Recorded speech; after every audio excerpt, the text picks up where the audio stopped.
Inflate the balloon, leaving 15 centimeters extra.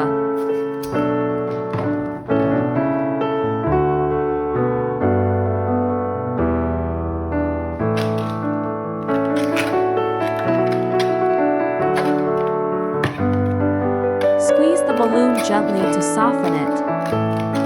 Twist the balloon into 3 pieces, then twist the 2 pieces together.